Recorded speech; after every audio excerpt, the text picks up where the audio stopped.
Online students, last week we completed the Gilded Age, and this week we move on to the second half of the first unit. We'll call it Unit 1B. This unit is called the Progressive Era. And when you think of the Progressive Era in America, essentially what we started to do is we started to fix the many problems that were created during the Gilded Age. Now, during the Gilded Age, we had a lot of great things happening in America, but most of these great things came with negative byproducts or negative side effects. For example, we had great business success and massive economic growth, but at the expense of the working man and the working woman.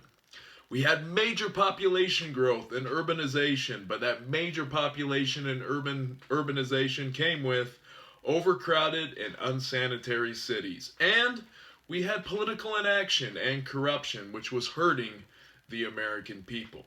It's not like the Gilded Age just ends and boom, voila, starts the Progressive Era and we start fixing all of the problems that we created during the Gilded Age. It's kind of a progress. It's kind of a process. And you would say that that process first starts with exposing the problems of the Gilded Age to the masses. And this was done by people we call muckrakers. They were investigative journalists who used the tools of their trade, whether it be political cartoons like Thomas Nast, or photography like Jacob Riis, or even books like Upton Sinclair and his famous work, The Jungle. But they exposed these problems to the masses of America. They essentially stirred the muck, raked the muck to the surface, put it in Americans' faces, and said, this is not right. We need to fix this.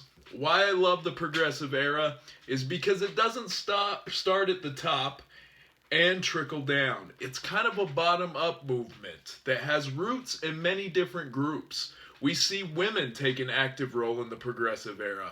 We see immigrants take an active role in the Progressive Era. We see unions. We see populists. We see Christian groups.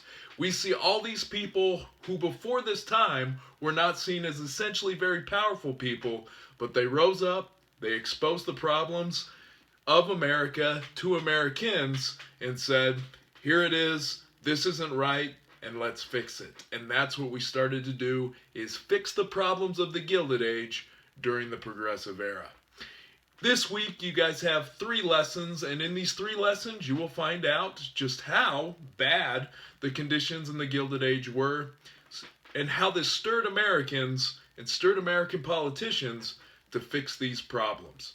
Get started on those 3 lessons this week. I hope you guys have a great week. I hope the weather stays nice, and I'll see you next week.